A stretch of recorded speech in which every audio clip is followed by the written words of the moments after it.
Michael Baigent, welcome. Thank you very much for joining me. As the author of a very well-known book, Holy Blood, Holy Grail, we're here to interview you about your latest book. I wanted to know, do you consider yourself more a writer with a passion for history or a scholar with a talent for writing? Neither, really. I ask questions. That's my business. And I'm fascinated by the answers that I come to. But I think just the sheer fact of posing a question means that you have seen something perhaps wrong and you want to know precisely what's going on. And most of my questions concern matters of a spiritual nature, one way or another. That's my passion. How did you come to this? Could you describe your background a bit and what drew you into the study of ancient religions and mystical traditions? Well, I grew up, I suppose, with a minor version of the Northern Ireland problem at home, with a clash between Protestantism and Catholicism. And this made me wonder about religion. What was the point of it? There seemed to be something going on, something valid at the heart of it, but I couldn't come to grips with the theology of it or the dogma of it. And while quite young, I suppose I was quite precocious, I used to go around to all the various churches available in our community, attend services, talk to clergymen, read about it. I was trying to find out what was going on at the basis of religion. And it took me years and years and years, moving from Christian religions through to Eastern religions. But finally, in my early 20s, I had an experience which I would describe as an experience of great spirituality, but no religion. Mm-hmm. And this experience really has motivated the rest of my life. Afterwards, the idea was, the question that hit me was, how can I use this? What can I do with what I've just experienced? And I, first of all, thought of a creative career, but fairly quickly I was led into writing and into asking these questions, into posing them, into chasing these things down. That's how it occurred, really. Very interesting. Your latest book, Racing Toward Armageddon, is, to say the least, rather alarming. The tagline reads, "The three major religions and the plot to end the world." Do you think there's a coordinated plot behind the individual agendas of fundamentalist Islam, Christianity, and Judaism for political or spiritual domination of the world? It depends how you define coordinated. The truth is that I don't think there's any one group manipulating these three types of fundamentalism. But the fact is that they're all feeding off one another. The Islamic groups are quoting Revelation, they're quoting the Christian fundamentalists such as Jerry Falwell, for example. And they're all believing in a return of their Messiah. And at least Islam and Christianity believe in a major battle. For Christianity, it's a major battle where Jesus comes back and everyone's converted to Christianity. For Islam, it's a major battle where Jesus and the Mahdi comes back and they destroy everyone who's Jewish. They absolutely slaughter Judaism. Now, the problem is, of course, that this might turn into a self-fulfilling prophecy. That's the danger, and that's the danger I'm warning about.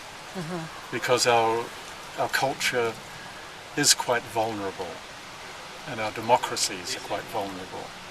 Look what happened in the Balkans in the 1990s, where very quickly civilization collapsed and savagery emerged. So we need to nurture our democracy and nurture our culture, protect it. You express considerable alarm at the influence of extreme Christian fundamentalism on U.S. politics. How pervasive do you think it is? I think it's very pervasive, and I think it's very dangerous. You see, they have, like the Islamic fundamentalists and like the Jewish fundamentalists, they have this idea that the true rule on earth should be theocratic. That is, the only rules we should obey, the only laws we should obey, are the laws of God, as written in whichever of the sacred texts the groups choose. Now this to me is incredibly dangerous, because politics is the art of the pragmatic. Politics is a dubious art, I suppose one could say, because we've got lots of different people trying to make their way on this earth. We're all human beings, we're all trying to live together. We need pragmatic laws, pragmatic politics. The moment our politics becomes theocratic or ideological and the pragmatism is removed, we lose that flexibility, we lose that tolerance, we lose that compassion for other ways of life, other belief systems. And the moment we lose that, we're actually finished as a culture, because suddenly we're looking at the differences between our cultures and others. We're looking at what drives people apart rather than what draws them together. And the moment we focus on what drives people apart, it's only a few steps towards belligerence, and that's what worries me. This whole belief system in the end times could become a self-fulfilling prophecy. Yes. I found your explanation of the evolution of the different strands of Islam very clear and really very enlightening for me. It was the most lucid explanation I had read. What do you think have been the main drivers in the radicalization of Muslim politics, and what % of the Muslim population do you think subscribes to the notion of global jihad and domination? In Islam, I don't think many Muslims do subscribe to the idea of global jihad. But the important thing is that those who are influential and powerful, many of them do, and that's the problem. It's with any religion. The majority of moderate Christians, moderate Jews, moderate Muslims, they don't have much of an argument with each other. They're not trying to dominate the world, they're not trying to convert everybody, but then not all of them have much power. But those who are believers of power and who believe these kind of attitudes, that brings in the danger.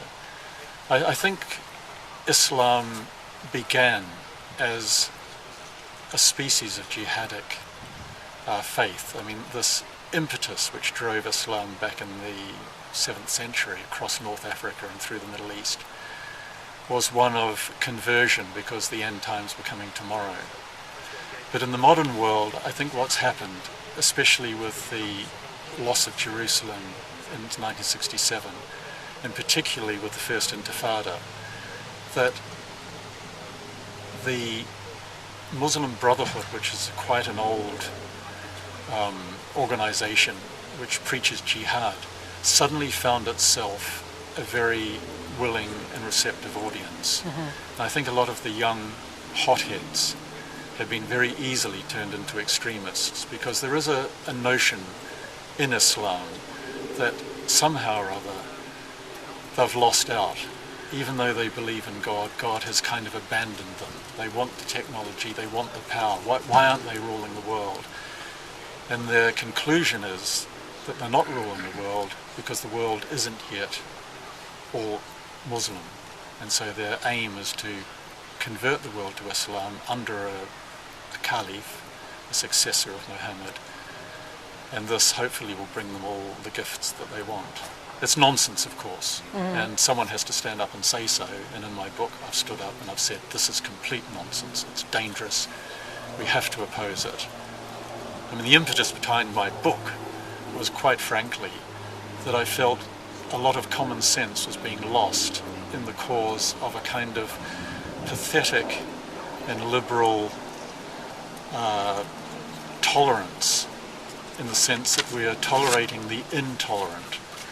We've let a virus into our compassionate and tolerant and pragmatic culture, and I'm afraid that virus will destroy it, in my opinion, unless we stop it. And so I wrote my book saying, let's ask a few questions, let's stop this now, or at least let's debate it